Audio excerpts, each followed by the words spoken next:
Okay, here we go. What up, folks? It's your boy Rico the Plug with the raphustle.com. Um, I'm here today to give you some insight onto this phenomenal rapper that we call Kendrick Lamar. I've been seeing a lot of narratives being raised online about this young man. Like I said, I'm championing him, and I've been championing him since I've learned about him. You know what I'm saying? So this ain't nothing new. You know, this is all me. This is how I feel. But I've been seeing a lot of people online, especially a lot of older men, older statesmen in the hip hop game that's just really, I don't know what's going on, but maybe it's like Kendrick said. Y'all don't like the West Coast. I don't understand these narratives that people are coming with. I'm trying to fix this camera while I'm talking to you. Let's see, I gotta get my aesthetics right, you dig? And I just wanted to go live because I'm sick of it, man. You know what I'm saying? I'm really sick of the grown dudes that's acting like little girls around here these days, man. You know what I'm saying? Acting like I need a back swing ass niggas. You know what I'm saying? Like I don't get it, man. Especially the ones that's from hip hop, like ones that we looked up to back in the day, who know exactly what hip hop is how to represent hip hop. But I guess the corporate dollars have changed their morals and their respects and their understanding for this game that it don't matter no more as long as there's a check involved, to the point where they would go out their way just to try to disrespect somebody like Kendrick Lamar. Oh, that's what's going on. Okay.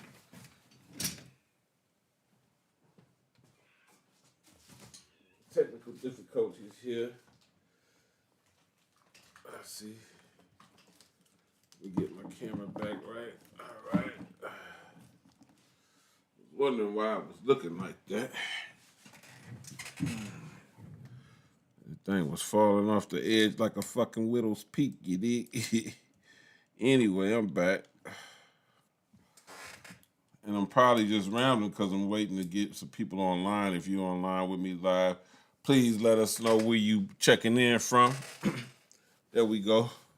I like that right there.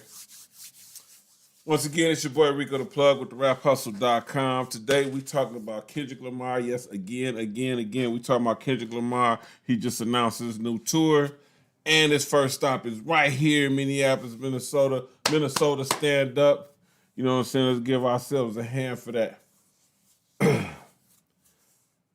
And I was checking some of his past tours. I don't think Kendrick Lamar ever been to Minnesota, so that's going to be huge. You know what I'm saying? I'm definitely going to be in that joint. You know what I'm saying?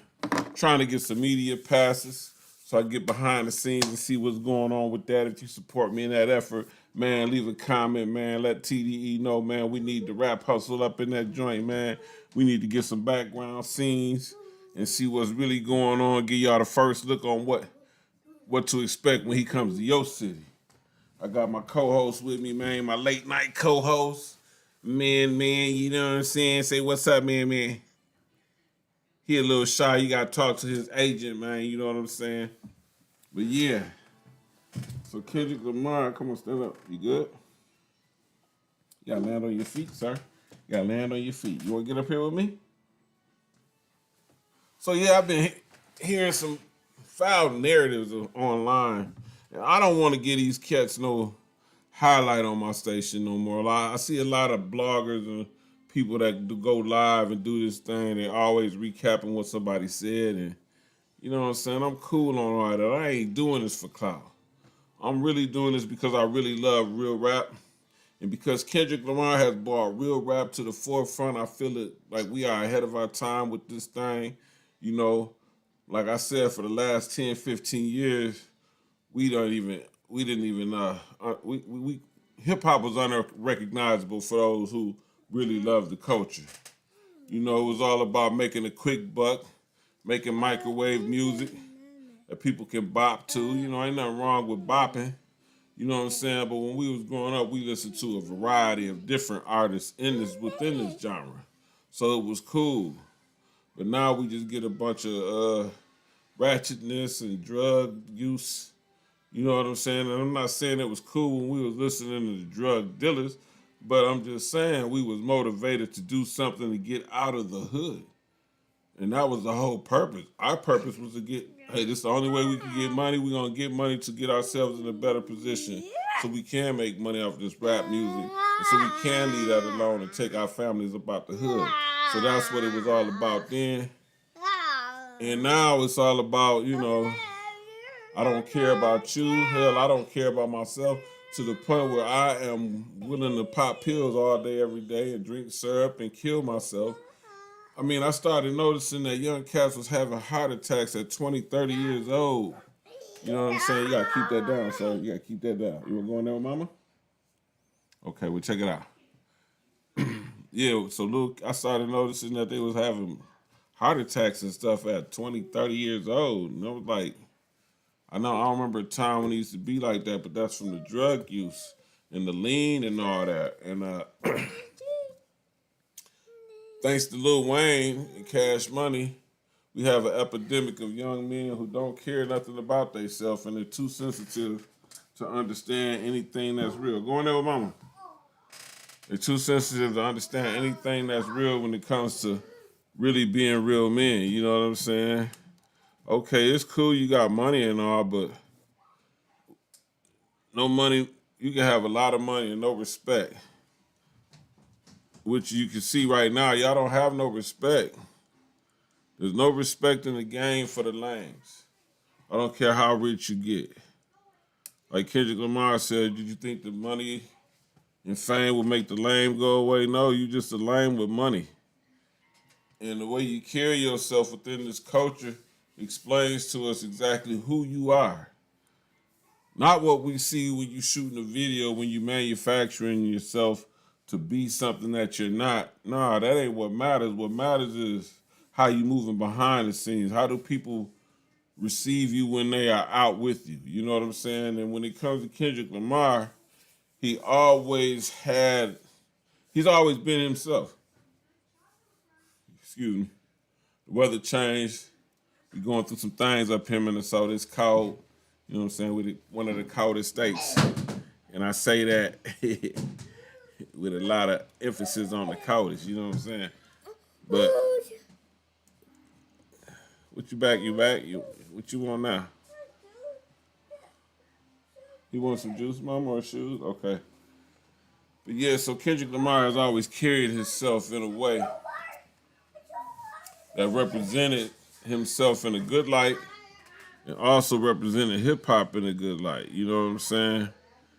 And I came across an interview of his that he did back in the day, which I think would explain some of these narratives that these folks is coming, because obviously it's cool for you to have your own mindset on what you think and all, but when you're making up narratives about somebody because you don't understand them, it's also cool for you to do your research on that person, right?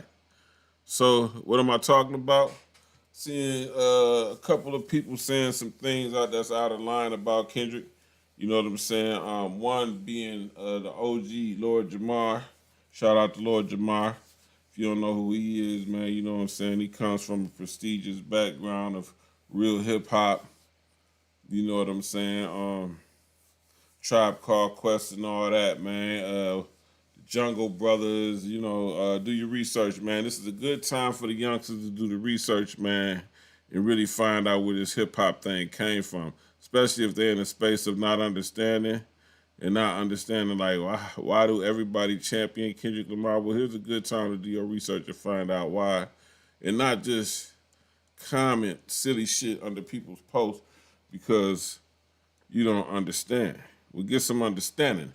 That's what we here for. It's Real Rap with Rico the Plug. So, Lord Jamar, though, man, you kind of,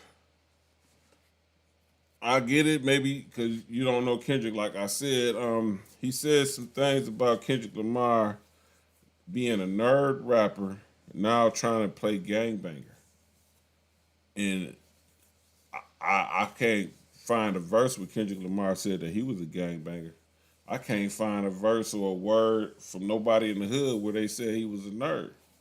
So I understand that if you don't pay it, you looking at somebody from afar, you might have your notion about that person. Like, you know what I'm saying?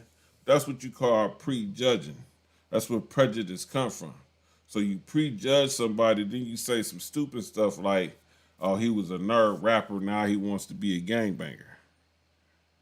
When that's the furthest thing from the truth. And if you're really watching it, you could tell that by his actions, that's not what it is with him. What it is with him is bringing unity to the community that he grew up in, not indulging in gangbanging, not wanting to be rivals with his brothers and sisters, and finding an even ground for them, being a catalyst for them to come together. And see, one thing you can't do as a nerd is not going to be able to bring Bloods, Crips, and all kinds of different sets on the stage together and bring them together within the community and shoot videos. I had a whole community out there and nobody shoots and nobody fights. A nerd is not going to be able to do that, Lord Jamar.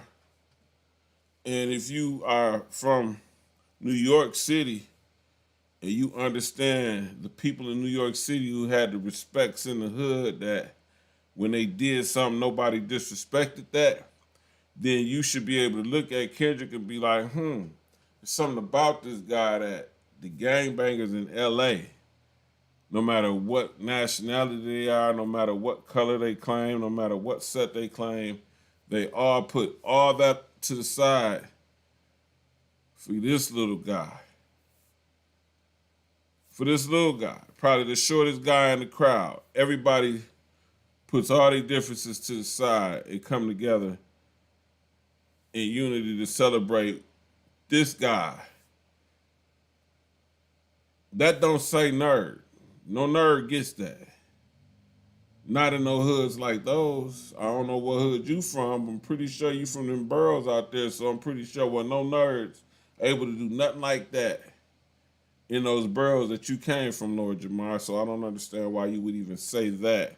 And then to say that he's trying to be a gangbanger is like, you got to give us proof on that. See, when you run your mouth and don't have no proof about some shit, it kind of make you look stupid. But I know we're in a day and age where people just make narratives up, and whoever's dumb enough to follow that stuff, they going with it. You know what I'm saying? Then they going to start spewing it. They going to be saying, oh, well, you know, Kendrick used to be a nerd, now he trying to be a gangbanger because they heard it from one of their favorite podcasters.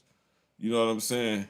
Who's not really giving you facts. They're just giving you their opinion from their biased state of mind. And if you're not educated on your own or resourceful enough to go find that out, if you can look at somebody and they saying something and be like, yeah, that don't sound right, and just go do your research on it instead of just taking their word for it. See, that's always been me. I'm a researcher, man. You can't tell me anything. You're not going to be able to piss on my head and tell me that it's raining. You know, I know the difference. So that narrative coming from Lord Jamar was kind of crazy to me. On top of that, we got other people talking about how Kendrick Lamar is trying to be a savior. He act like he's trying to save people. Again, you don't listen to this guy because he has a song called I Am Not Your Savior. And not only am I not your savior, Tupac is not your savior. None of these people that you out of Drake is not your savior. Nobody can save you from you but you. So I don't know where that narrative is coming from. It's coming from hate. That's where it's coming from. Haters will bring up anything to say about you. When the hate don't work, they start lying. Y'all done heard that before. If you haven't heard that, then maybe you stuck under a rock. But when the hate don't work, they start lying. That's how you know the hate is real, though. Because when people sit up and just make up shit to say about you when they haven't even done no research on you, you know, you obviously interested in this guy. So why not do the research on him instead of just spewing what you feel like spewing and saying what you feel like saying and sounding idiot when you say it?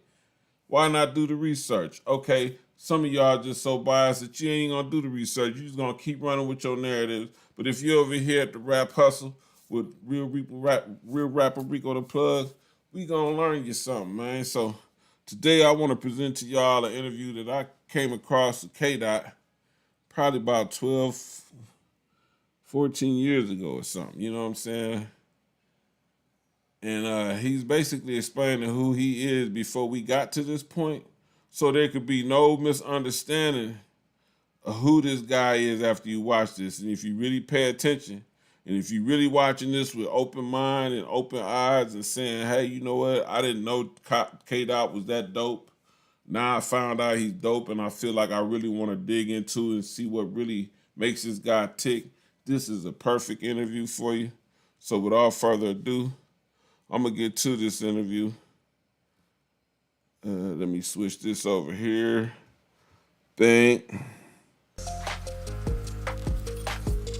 All right, go down her. Go her. Go her. This is an interview with K-Dot from Hard Knock TV. How many years ago was this? This was 13 years ago. So that would be, 2011. 13 years ago, he did this interview. And if you're watching this now, I appreciate you. Could you share, like, comment, subscribe, do everything you can to get us in the algorithm? For some reason, I'm dropping these videos and nobody's paying attention. I don't know if it's the fact that they're not posting them or sharing them with people. But if you're seeing this, let us know that you're paying attention, that we are being shared by just liking it, if not commenting and subscribing. You know what I'm saying? Anything can help. It's free. Dislike it if you don't like to. You know what I'm saying? You can dislike it too. You don't gotta dislike the video if you don't like it. Because if you're watching the video and you don't say nothing, then it's maybe obviously you don't like it. So dislike the video if you can. Like the video if you like it. Share, subscribe, comment. Most importantly, sign up for the raphustle.com. But let's get into this interview. It's about 10 minutes long, 11 minutes long. It was 13 years ago, Hard Knock TV. K-Dot in his prime, in his beginning, circulating and getting around. Here we go. Hard Knock TV. Shout out to them. Check it out. First started rhyming when I was 13. And when I said I want to sit down and I want to perfect my craft, I really went after studying all the greats. Biggie, Tupac, Jay-Z, Nas. You know what I mean? Just to better my lyrical skills, because I felt they was the best, you know what I mean, in my time period. All over the world, I'm sure everybody else feel like it. So it was just me basically developing myself. I mean, when people heard K-Dot, they was like, yo, the kid is dope. He can rap, but who is he? You know what I mean? That went on for years. You're just another cat in the streets that can rap good, right? So I was like, you know what? I want people to know who I am as a person and what I represent. So I woke up one morning, I said, the best way to start it off is giving me my name change, my real name. Something my mother been calling me for years. And this is who I am, and I'm gonna start putting that on records, you know what I mean? And the shit transcended where I'm putting it on records and it's representing me and people accept it, you know what I mean? Because they can relate. So let me put a pause on that so I can break it down for the people in the back who might not understand what the man just said. The man said when he was in the streets doing his music thing, people was like K-Dot, they knew him as K-Dot, they knew he was dope. But by him studying Tupac and Biggie and Nas and Jay-Z and all the greats, he said, you know what? I want to be like the greats, but I want to be known for being myself. So he changed his name from K-Dot to his real name that his mother gave him, which is Kendrick Lamar Duckworth.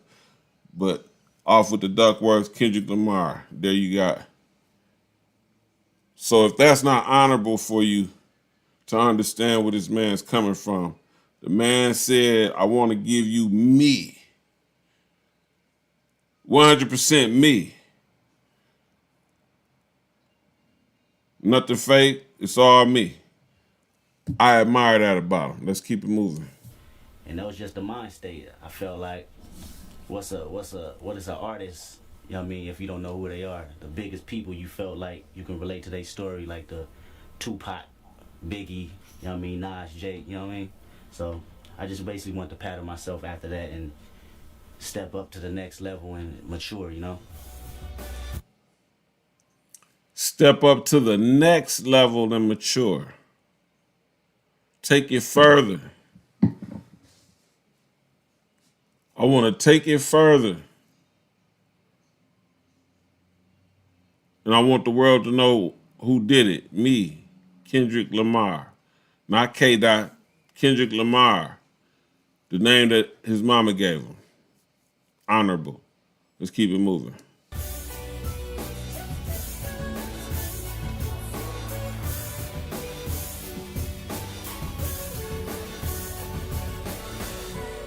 Living my life like I'm living right in the midst of a fire pit. The game banging and violence is the sweetest song, and I roam with the heart of a violin. Don't violate my patience, I'm waiting to kill a man as I stare at the ceiling fan. As a fan of these wicked streets, if I gotta eat, I steal like a metal piece. I'm screaming out, fuck the police. I'm dealing my cards with jokers on them. You can disown them or stone them. I'm throwing them rock back with a fury of bullets. You couldn't live your life for the moment. When I'm foaming at the mouth and my sharpest the teeth showing. I think it was one of your freestyles. You talk about being a good kid growing up in a mad city. Yeah, good kid in the mad city. That's something that I represent. Hey, before we go into that, man, come on, man. Do you hear the bars?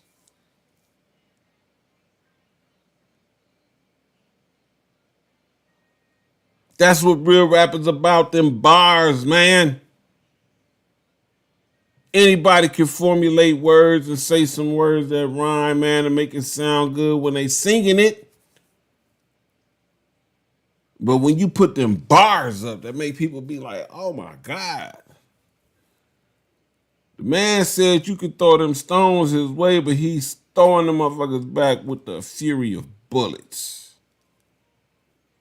Pay attention, man. Learn something, man. Let's go. That's something I represent for the whole city of Compton. I feel that we all good kids in a mad city.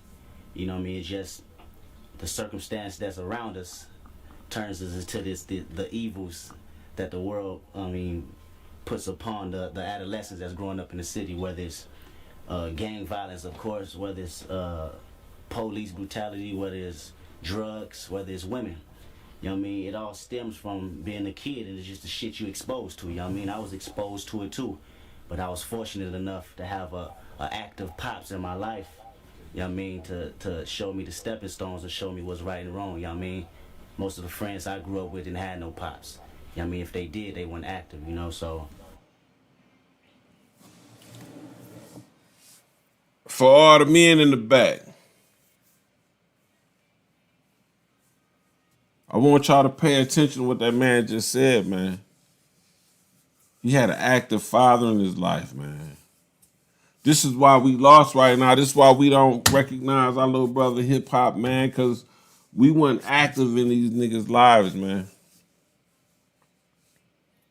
Fortunate for me, I had some people that was there to teach my sons better and keep them on a straight path. I'm not saying they're the best kids in the world, but within my absence, they didn't pick up none of this degenerateness that we see around here, man. And I appreciate that. But I had to learn because I didn't have a father in my life either. So me being a father, but not knowing how to be a father, but wanting to do what I do with this music and things, led me down a path to be like, man, look, I'm trying to do something else with myself. Definitely was about doing something else, but where do I go? How do I do it? I don't have nobody around here to teach me how to do this. So I had to go on my journey and learn this. I ain't learned this stuff for myself. Because I know if my kids were anything like me, they're going to want the same thing. So somebody got to get out here and build it. That's what I did. And unfortunately, it took me away from my kids to not be around them a lot. Of course, they can call me on the phone and all that, but it's something different when you're there every day, and I'm learning that. I'm learning that now with my last son, 2 years old, the one you just seen. I'm learning that now. It's something different when you're there every day. My two youngest in Atlanta, I was there every day up until I left 2 years ago, but I'm still here. They get to call me, but they at least got a time to really see where they came from and who they are. And my oldest son down there is in college, you know what I'm saying, working. You know what I'm saying? He ain't out here playing these degenerate-ass games, man, and not caring about his life. So I want everybody, every male colored male. I don't like to use the word black, man. I just don't like it because for me, I just feel like they just gave us that term because when you black something out, it don't exist, man. And I don't really like, I don't, first of all, we all know the colors of crayons and none of us look black like that. So I don't like using that term, but for all my brothers, whether you white, black, Mexican, Asian, I don't care. But most importantly, for my brothers, for the people who look like me, it's way too important for us to be there for these men, these young men, bro. For real, man. And thank God that we have somebody like Kendrick Lamar that can now be an example. Even for the ones who didn't have nobody there, I'm guaranteed he done sparked some minds around here that's like, wait a minute. I've been listening to this when I should have been listening to this. This is more on my frequency. I just didn't have nowhere to find it because I was lost over here. But since he defeated this and knocked this out the way to where, wait a minute, who was, oh, so Kendrick do this like this? I didn't know that. I thought he was trying to free the slaves. And I didn't want to be free as a slave. I didn't want to use my mind.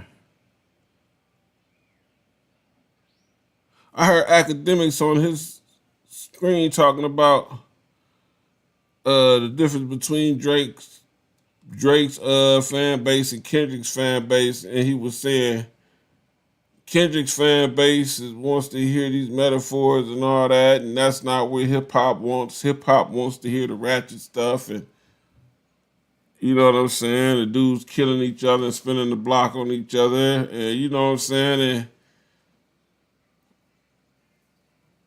people don't understand how they look when they open their mouth, man. Like, okay, yeah, you can say all this stuff, and you saying this because, you know, people going to keep coming back seeing what you got to say, and your numbers going to keep going up, so you don't care what you say. Which means you don't care how you look. You don't care what your legacy looks like when you leave, as long as you got money, and that's cool. Do you? But if you a person of integrity, if you a person who stand on something, man, then you can watch academics and you can see that what not to be, because you can learn a lot from a dummy. And a dummy can get paid for it. But see, when you talk yourself into a hole where you can't even enjoy your money because everywhere you go, you got to pay for security and stuff like that, or you got to duck your head and get in and out fast enough before somebody see you that you might have offended. That ain't no way to live. But unfortunately, we have a culture within hip-hop that believes that the ratchetness and being drug addicts and just being just stupid towards yourself, being disrespectful towards yourself is the way to go. And now we have Kendrick Lamar as a light to shine for the youngsters who probably didn't know any better because they didn't have no dad. And I'm just going to say this for those who didn't have no dad or no one older than them to, you know what I'm saying, kind of mentor them or teach them. Man, get you somebody older than you and get up under them, man. Quit acting like these old dudes are just old and they don't know what the hell they talk about, bro. Because one thing you want to do is get older, man. I mean, if you really striving to die, man,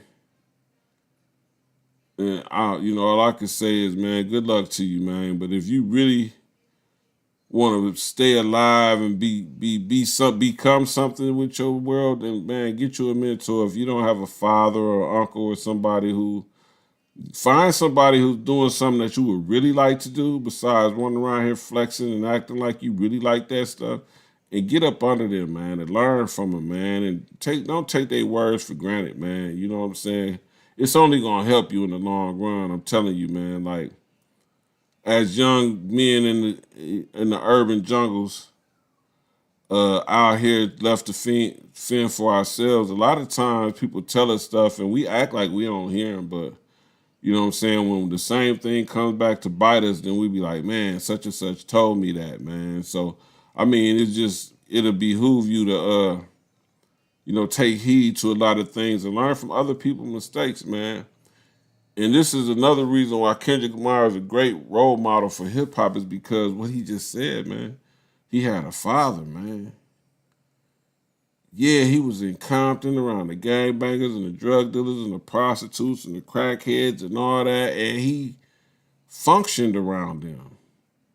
He was able to be around them and still be himself, Kendrick Lamar. But let's keep it moving. I was real fortunate. I mean, he went through all that shit before.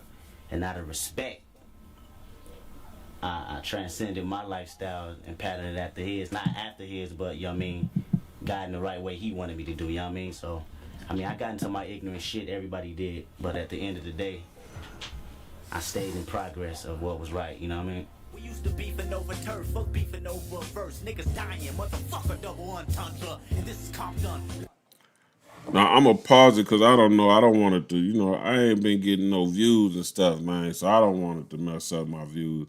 I think I'm on to something over here on this channel. And sooner or later, y'all going to catch on. And I don't want to, violate in a way where I'm still, because, man, I ain't had a new follower in about 2 weeks, man. So if you watching this now, please sub. Let me see that I'm not, shadow banned around here, man. Because I do speak how I speak, and I'm learning from that.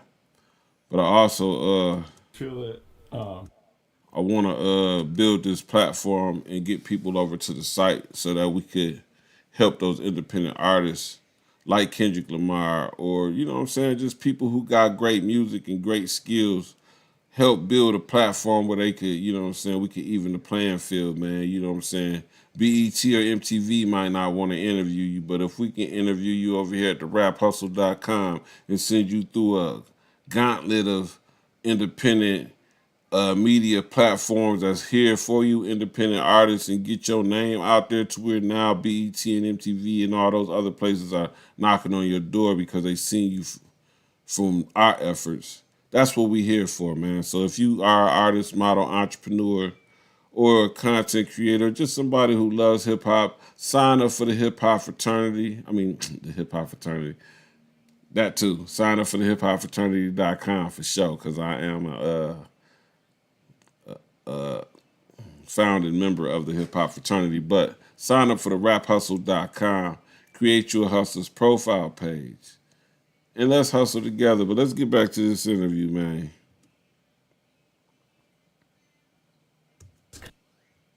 I'm gonna have to go back some. I mean, it's dope that we started the gangster rap, but I feel that often people try to put you in a box. Yeah, they do, because Compton has it's dope. Game, you can't be easy. You feel that because you're from Compton, people try to put you in a box? Yeah, they do, because Compton has it's dope that we started the gangster rap, but I feel that it's way more versatility out here than what people have heard over the years, you know what I mean? I don't want people to put me in a box of just gangster rap. It's just a hardcore boom boom. I got that in me. You know what I mean? Of course, I'm from the city, born and raised. It's what I've been. I got that in me. Of course, I'm from the city, born and raised, fam. Lord Jamar, the nerd. That's what the nerd said 13 years ago, fam. Anyway, let's keep it moving. Around, you know what I mean? What I've been hearing for years, but it's the next level I think we can go to when people can start seeing. I think I can do that, you know? I mean, I think for me, well, Nick also, I grew up in the days of like when Compton was NWA, yeah. Dre back in his heyday. Yeah, exactly. That generation of hip hop and that kind of music comes from that city. Exactly. Describe what Compton's like now. You mentioned earlier it's kind of like a little bit of a rebel mentality. Give us a picture of what Compton is now if you're a youth or a teenager or like a young adult growing up, how it maybe differs from that generation and that time. I would say Compton now is, as far as the gang culture, is way more of a how can I say this?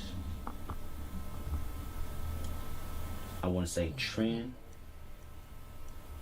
I would say something that's in you to do, to be a part of a gang. Super heavy. I mean, I think it's worse because back then you be in a mind state of a 16-year-old and you get into the mentality of being from your hood or your block, right? 16. But now I got little cousins that's 9 years old that's ragging or flagging. You dig what I'm saying? Where it's really fucking it up even more because ain't nobody schooling the youth no more. You know what I mean? Because all the cousins, all the older cousins, they locked up now.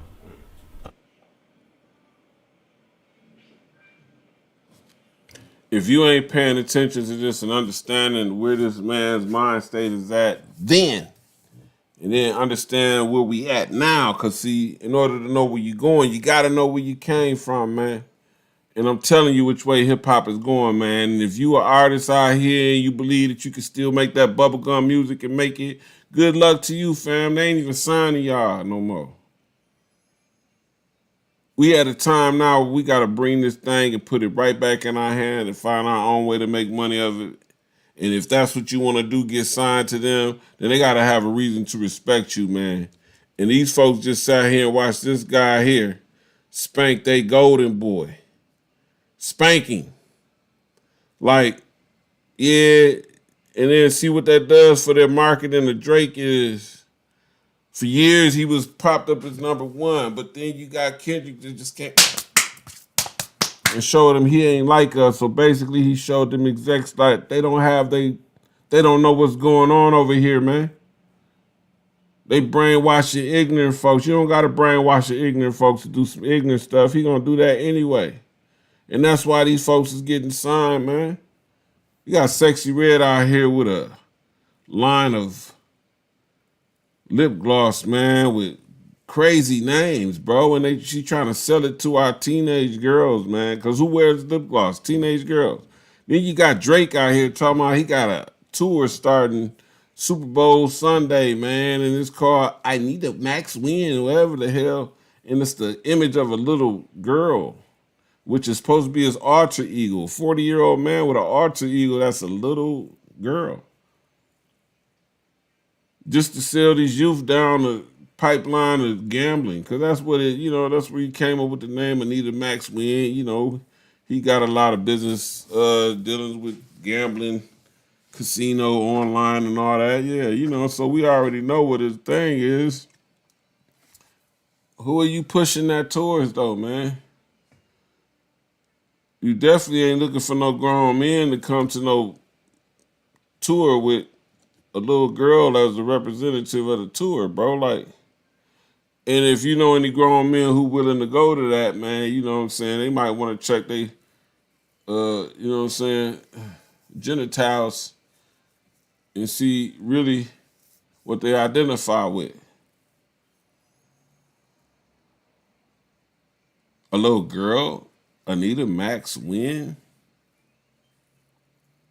You definitely need a max win, man, and you definitely need a maximum security prison, if you ask me, man, because you might not be a pedophile, but you're definitely a groomer, and that's without rumor. So anyway, let's get back to the interview. Of course, the pops is gone, but now the cousins is gone. You know what I mean? At a young, tender age, so it's really getting to a real sad point. You know what I mean? But we still have our fun moments where we have our youth centers and all that, which is some positive shit to help the city, but it needs to be more, and that's the type of shit that people don't understand. This is bigger than music for me. You know what I mean? I done seen the city. I done had uncles pass and cousins pass in the city. You know what I mean? I'm trying to take it to the next level where motherfuckers can at least embrace each other and not sweat over the motherfucking colors, because at the end of the day, we just fucking up ourselves anyway. 13 years ago, fam,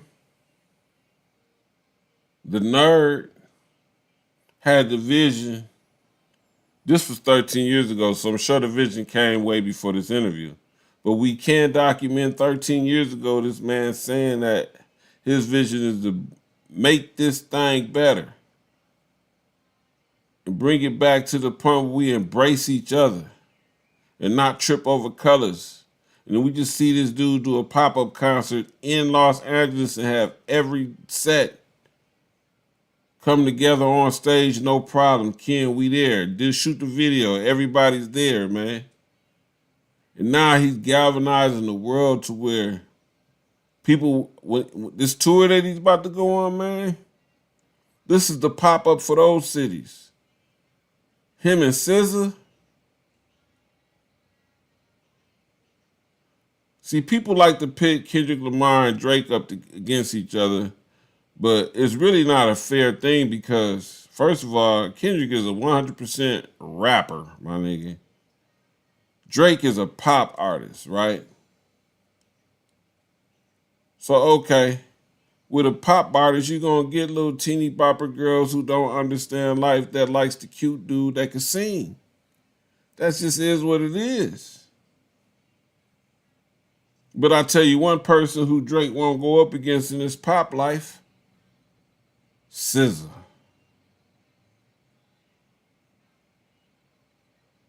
He'll big up Taylor Swift, but he's scared to say SZA's name. SZA's a bigger pop star than Drake.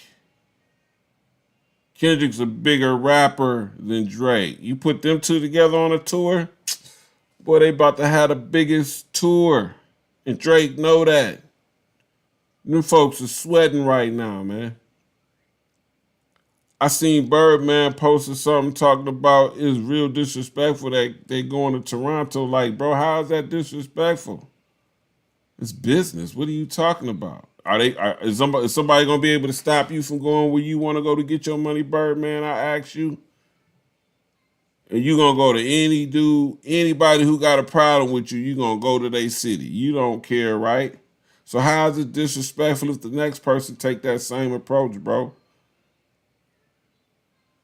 It's over with, man. That Cash Money wave is cool. You still getting your money, Birdman. See, you set yourself up as an executive. You are just like Lucien Grange when it comes to this music thing, man. You have your own little entity of artists that still pay you forever and ever and ever and ever. No matter if they down the drain or whatever's going on with them, you still gonna get paid off of those masters that you own. So you Gucci. I don't understand why you just keep, you know what I'm saying, like acting like people are disrespecting y'all. Like, bro, you too old for that, bro. I don't got as much money as you got, but I obviously got more sense than you because you should have sense enough to know that you too old for that, man. I don't know, maybe you just say that because you sticking it out there because, you know what I'm saying, you know, if you say something, it's going to go viral and then, you know, people going to hear it and you got your, you know what I'm saying, people clicking on the link to the NBA songs and all that. I know marketing when I see it, but I just don't understand, like, almost 60-year-old man, bro, like, I don't like Drake, but I wouldn't find it disrespectful if he came to Minnesota to do a show. I just won't go to the show. You know what I'm saying? Like, oh, that's just total disrespect, him having a show in Toronto. What? If we can recall, he had a show in Toronto when Drake made his way to come pick him up to tell him about the industry. If I'm not mistaken, ain't that the interlude on Drake's first solo album with Kendrick Lamar on it? And then I died. And that for me was very telling too, because I hadn't, you know, I don't pay attention to Drake like that. I like some of his songs I hear on the radio. If I hear it on the radio, I might sing along to it, but I have never pressed play on Drake since he signed the Cash Money.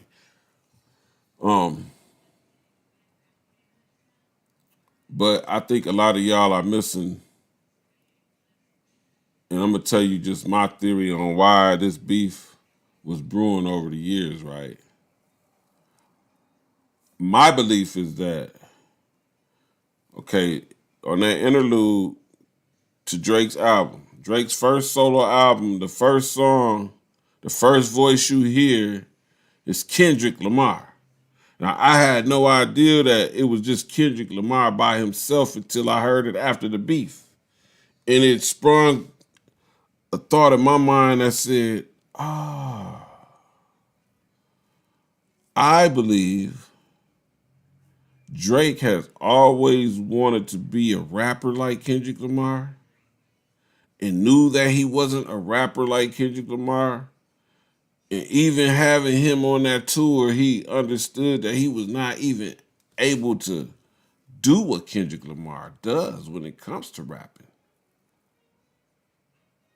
So when Kendrick Lamar did that Control verse, he took it very personal because he knew that he couldn't hang with Kendrick Lamar on rapping. So him being in the position that he was in at that time, and Kendrick saying, look, man, we cool and all, but I don't care who you is out here. I'm trying to be number one. That kind of got up under his little, you know what I'm saying, skin. And he felt some kind of way because now we see Drake's in his feelings. He's always in his feelings. But I believe, honestly, my own opinion is that he is in his feelings because he can't ride Kendrick's wave like he rode everybody else's wave because he can't do what Kendrick does lyrically. See, him and K-Dot on that Poetic Justice song together, that was a dope mixture.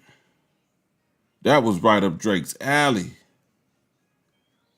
But when it come to really getting into that rap thing, spitting bars, I don't think he could do it.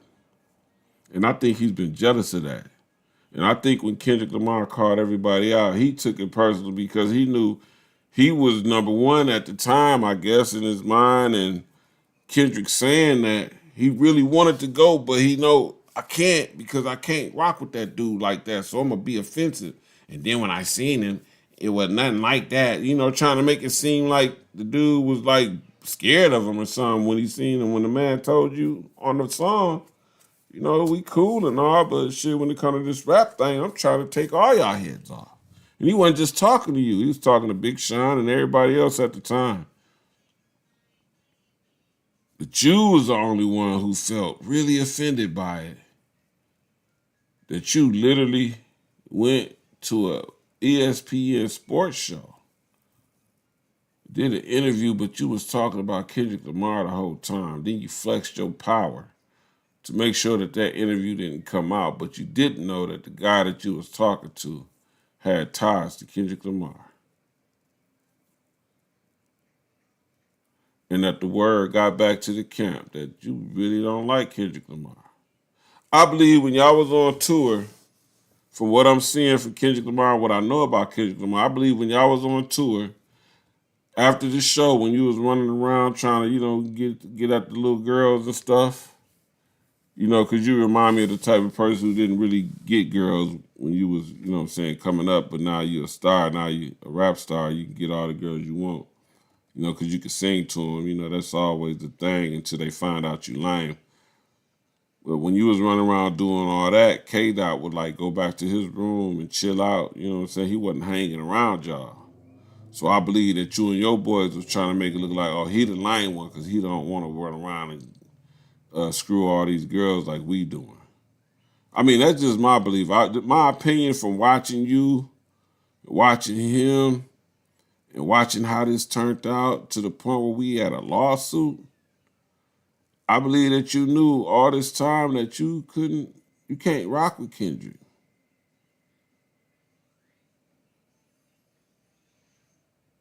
And what made me understand that more is just knowing that this is your debut album and the first person that we hear is Kendrick Lamar on a song by himself on your first album. Now, some people can look at that like, oh, he was doing them a favor. Bro. Do me a favor, don't do me no favors, fam. The boy was a fan. I don't know nobody in the history of hip-hop that would want somebody else's voice be the first voice that they hear on their first debut album, bro. Especially somebody like Kendrick. And he killed that. I literally didn't hear that song until after the battle, and I thought it was like him and Drake on the song, but to find out that this whole interlude was just Kendrick by himself on your album says a lot to me as an artist, as a real hip hopper.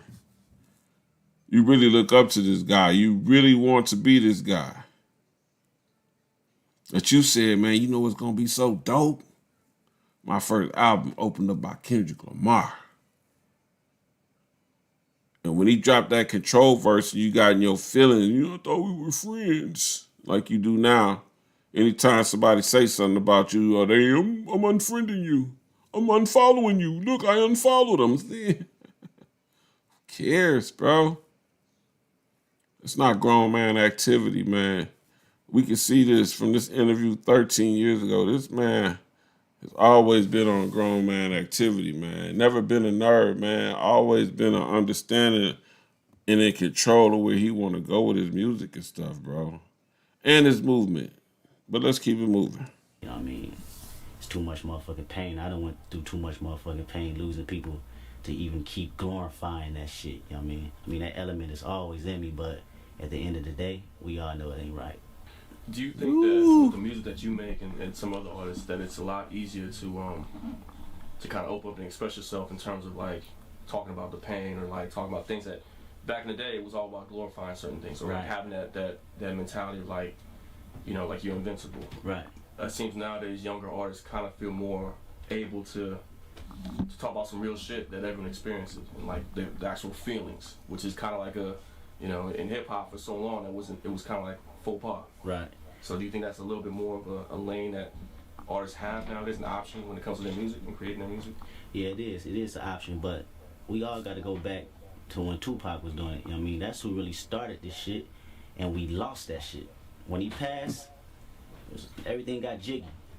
That's when I started writing because DMX first album, when he came out, because it was a void that was missing.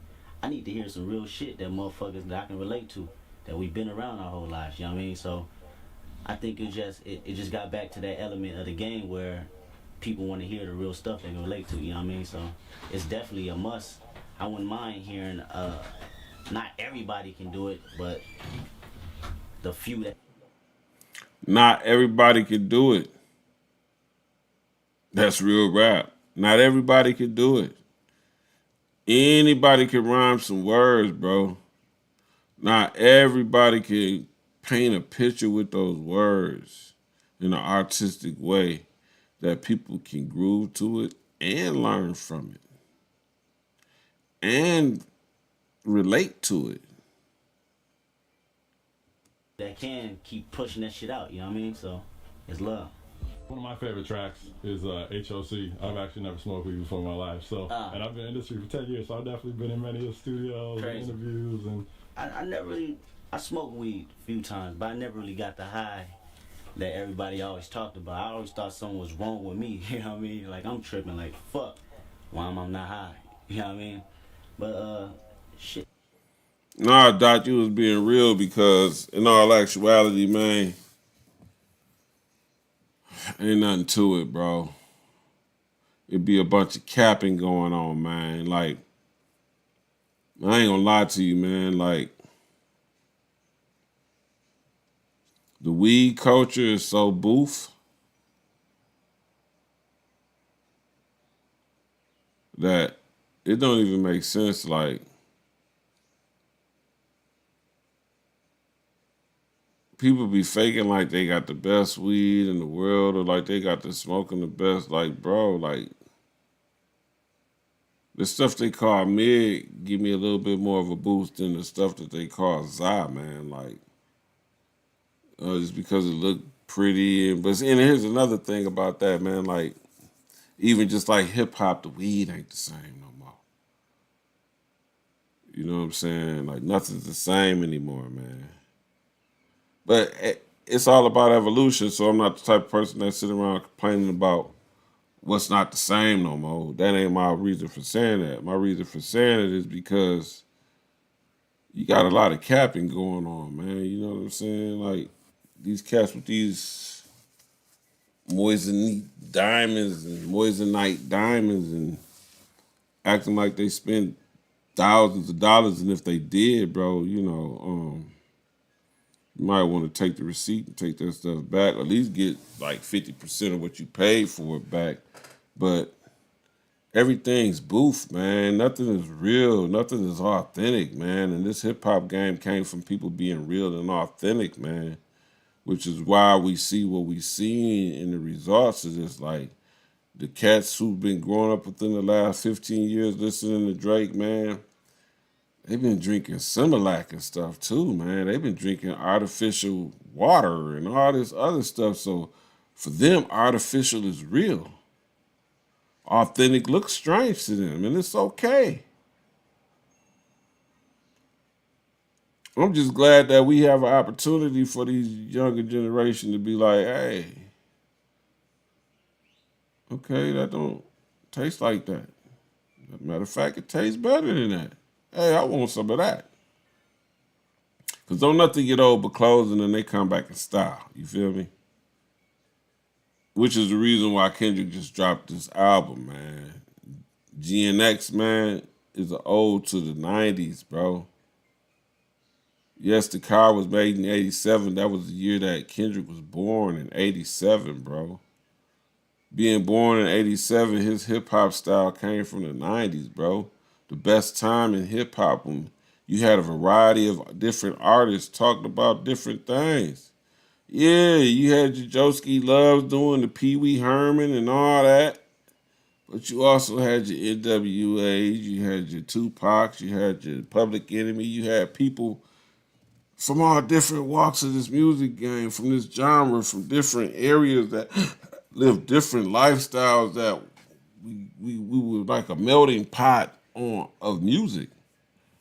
You know what I'm saying? Same genre, but just from a different perspectives, like from different areas of the map, to the point where it got to a Toronto, Europe, India, all that. Not a world loved the rap. I can't say they love hip hop. I can say they love the rap part of hip hop because it became the heartbeat and the soundtrack to their life. But what they choose from that rap really determines what kind of life they live. And yeah, you could be getting a lot of money, but if you spending all that money on drugs and stuff, man, and you getting high all the time, bro, it's only a matter of time before you and that money part. Because it says a fool and his money will soon depart. And it's okay though, because you got positive, you got negative. But let's keep it moving. Here we go. It's just something that didn't really stimulate my mind like that. I don't know. I ask motherfuckers, do it stimulate their minds as much, you know what I mean, as y'all talk about it, or am I tripping? And it just never did, so I just never had the thrill to do it. I mean, to each his own though.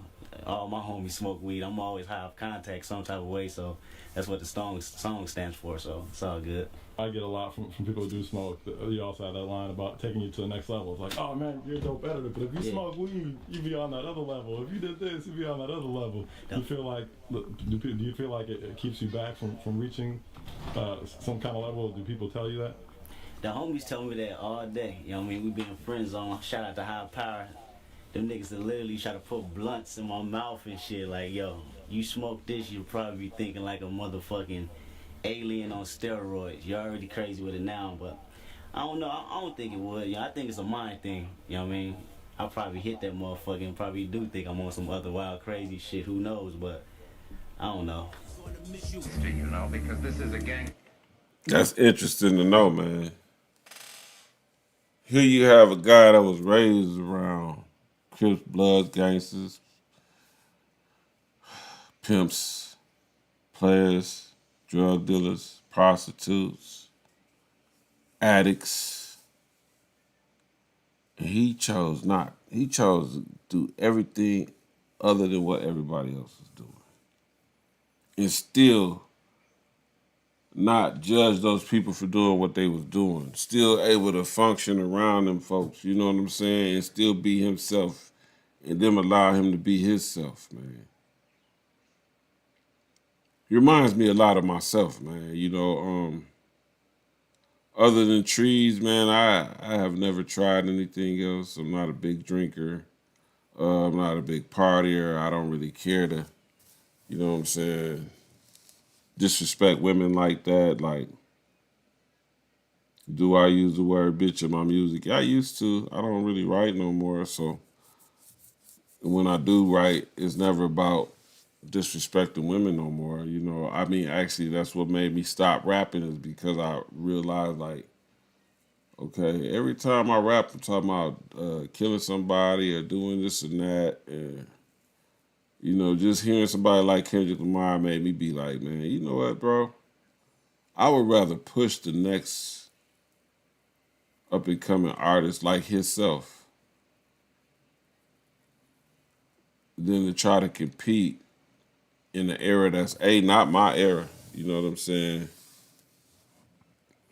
B, full of drug heads and serial killers, quote unquote, because most of them ain't never did anything to anybody. And if you did do something to somebody, I don't feel like it's cool to be rapping about it. And yeah, I said I used to rap about it, but not in the form of what I did to somebody, more about what I would do to you. You know what I'm saying?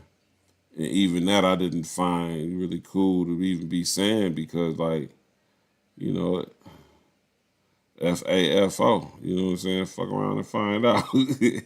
I don't need to warn you or pre-warn you about what I'm going to do. Like, who am I scaring? I don't want to scare you. But it's interesting to know that this guy, this is 13 years ago. So I'm only, for the people who missed it, if you're watching this now or watching it later, the reason why I'm going through this interview with y'all is because the narratives that y'all make of this man without doing your research is outlandish, bro. This was 13 years ago. And everything that he talked about then is what he still stands on now, man. And I'm going to put one more on y'all, man. This is just my prediction for his future after music. Kendrick Lamar is going to be the mayor of Compton, California. Mark my words for that.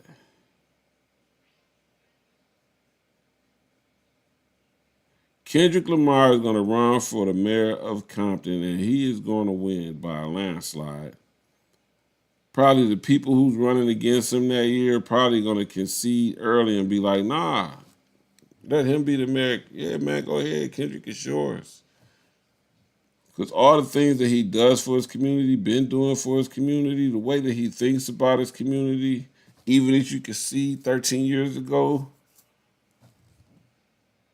that thinking 13 years ago is the results that you've seen at the pop-out, the results that you are seeing around the world right now. I think we got probably a little bit over a minute and a half left on this interview. I'm gonna let it finish and then I'm gonna close out. So let's keep it moving. Gangster story, but a gangster with a difference because this is a gangster with a conscience.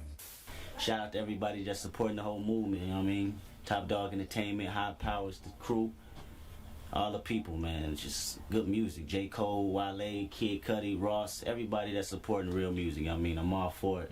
The whole LA circuit that's finna crash through the motherfucking market. Dom Kennedy, Lady G, Bad Luck, Problem, Mike Stroh, Black Kippy, you know what I mean? That's my crew. Schoolboy Q Absol, J Rock, we out here. Much respect.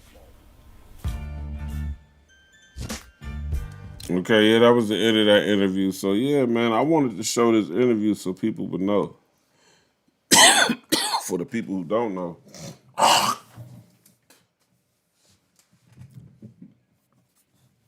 Nothing fluke about this young man here. Nothing. You would have to create narratives because there's no smut on this jacket, like they say in LA. Ain't no smut on his name. Ain't no smut on this campaign. You can't find a person that could tell you anything different than what this man just told you about himself. He is Kendrick Lamar. He's giving the world Kendrick Lamar. Oh, his music, nobody ever got in the song. Nobody ever got in the car and said, put on some Kendrick Lamar. That's because usually if you're listening to Kendrick Lamar, you're going to need that time for yourself. How about that? You're going to need to be able to focus on what he's saying and manifest and marinate in it. You know what I'm saying? Marinate in it and manifest and do something better with yourself. Because if you really are a Kendrick Lamar fan, then you already know that his music motivates you to do something better with yourself, man. Like the man said, that's what he's been after. That's all he's been going for. That's all he stands for. All these narratives about him that's being made up, like they just offend me because I am offended by the mindset of our people who would even just go out their way to try to find something bad to say about this man without doing the research and then being honest with themselves. Like, if you've watched this interview with me up to this point and you see and heard what this man was talking about 13 years ago, I want you to comment below. What do you think Kendrick Lamar's angle is in this game at this day and time? Like, do you think he's a fluke? Do you think that he's just doing everything for clout, or he's doing everything because he hates Drake?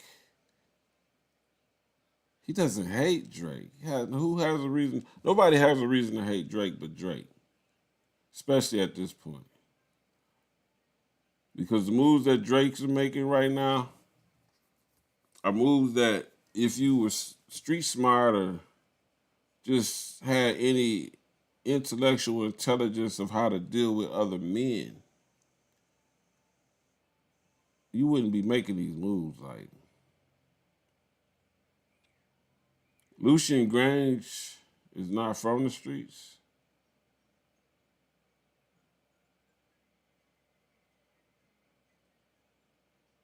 So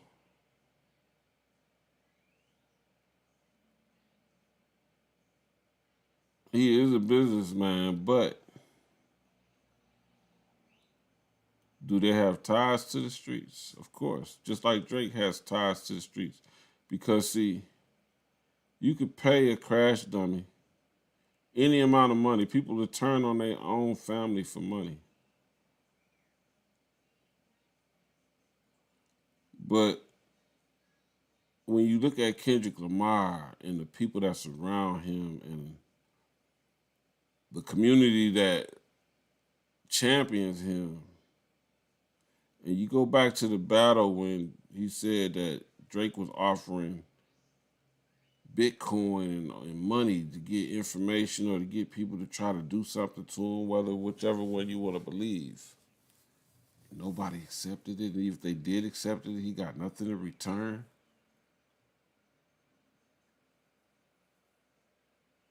That speaks volumes, bro. You don't get that being a fluke, being fake. You don't get that respect from the streets. See, people like to think that people respect people in the streets that sold a lot of drugs and did all this and that. When that's the furthest thing from the truth, because at the first moment they would get to knock them off and take everything that they got, they would do that. Most of them folks are just deriding with disdain in their minds, their mentality. It's like somebody just smiling in your face but really want to shoot you in the back of your head. But because you got money and because you may give them a couple dollars here and there, man, they going to continue to act like, yeah, I'm on your side. But let somebody come with more money that's going to feed them more money than what you giving them. It happens all too often, man, in our communities, bro. That's why we got a lot of stories of dead legends, you know what I'm saying? Like, I have never really labeled anybody a legend in my mind, because, you know what I'm saying? Not too many people are legendary, but if I was to champion a legend, in this day and time, Kendrick Lamar is legendary. Again, this interview was 13 years ago. He'd have been through the industry and had his hands on all the money he could possibly want. He had so many different offers that he could possibly take. And just like his homies trying to hand him the weed, he's like, no, I'm good. I'm going to get there on my own accord.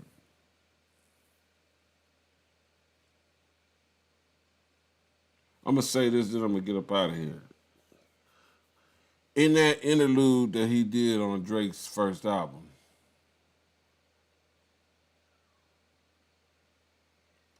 I don't know if Drake was really paying attention. This really, when I heard it, I was like, he put this on his album? Because it seemed like to me Drake came to pick Kendrick up in Toronto when Kendrick had a show in Toronto. This is before they went on tour. So everybody talking about, oh, he did Kendrick a favor, he took him on his first tour. Kendrick had a show in Toronto. Drake heard about it and went to go pick him up, man, and wanted to, you know what I'm saying, get close to him and try to be buddy-buddy with him. You feel me? Because he's a fan of hip-hop. He probably wanted to buy the drawers that Kendrick wore on that stage that day. Who knows? But he act like he was telling Kendrick the pitfalls of being in the industry, the pros and cons. And Kendrick's listening to him. And Kendrick took notice of what he said. That's why he made the song. And at the end of that song, he said, then I died.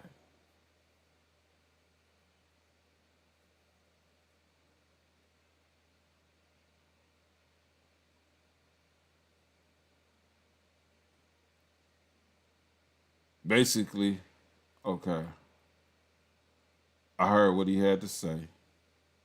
I heard what he said I need to do in order to do this, this, and that. But let me kill that part of me that wants to be a part of this industry.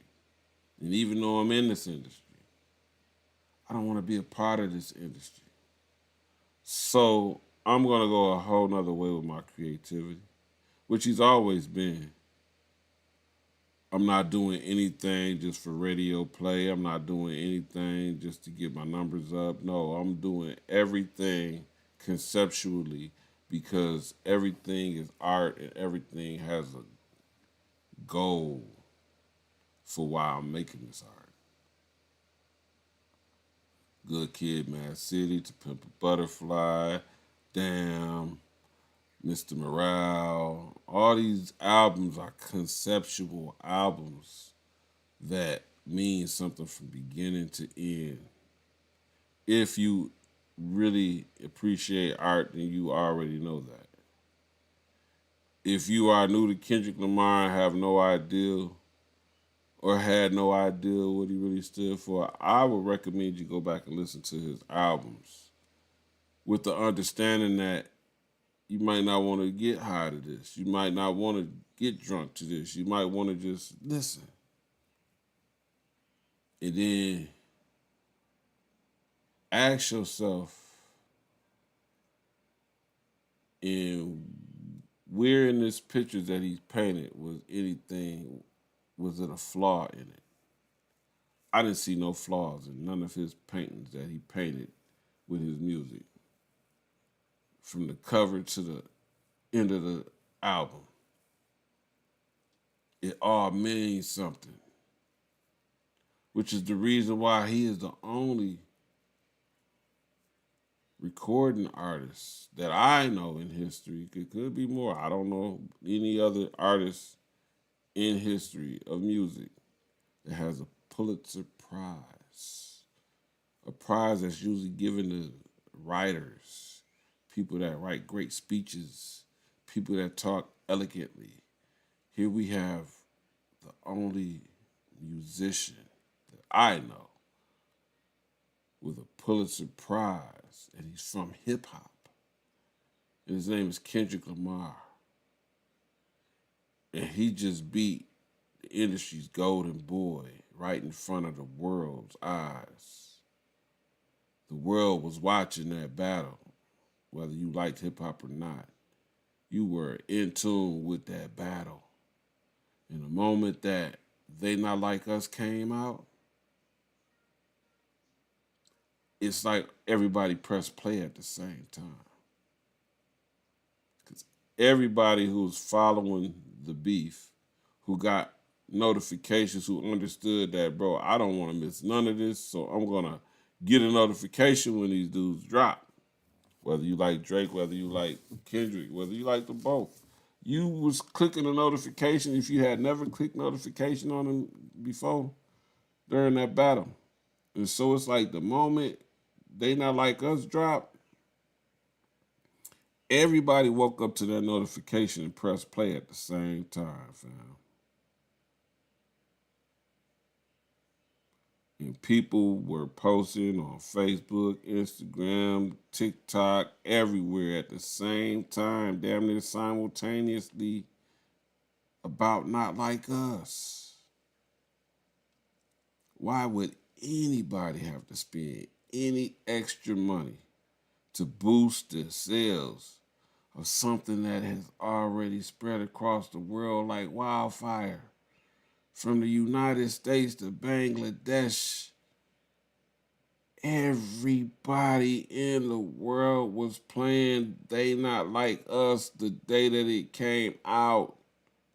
Damn near the same hour it came out.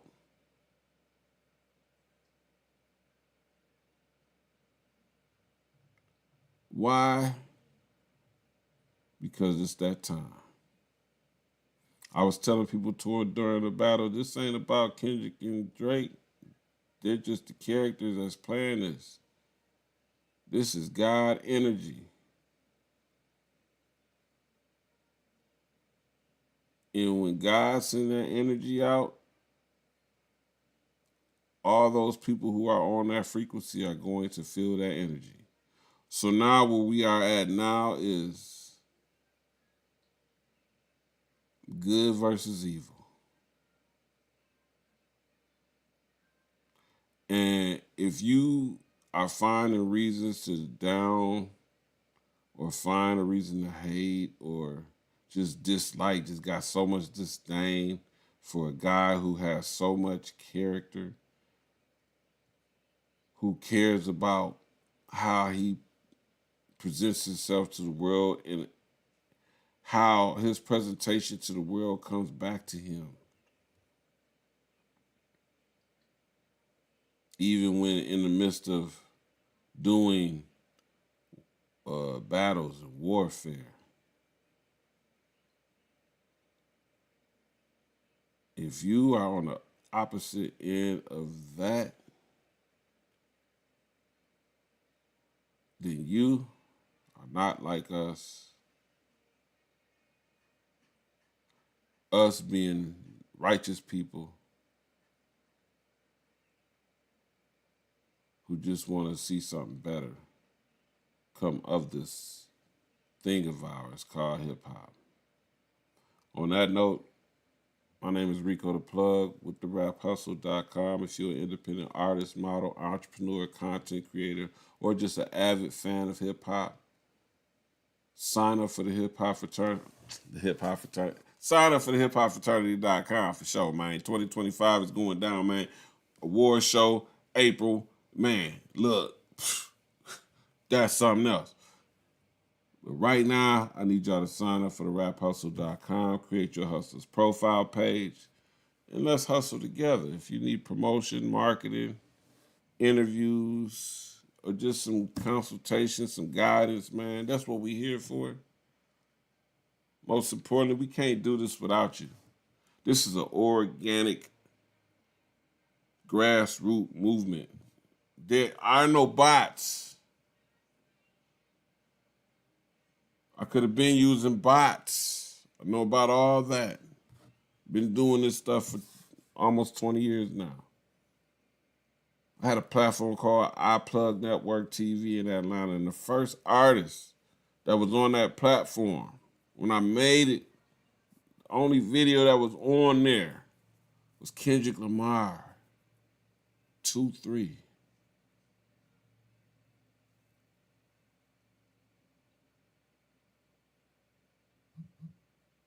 He inspired me to do what I'm doing right now. And that's promote up and coming artists like himself and like myself, and people who just want to hear something different and something better and don't want to be bogged down with all the beef and all the BS, man. It's the rap hustle, not the cap hustle. Make sure you sign up, create your hustles.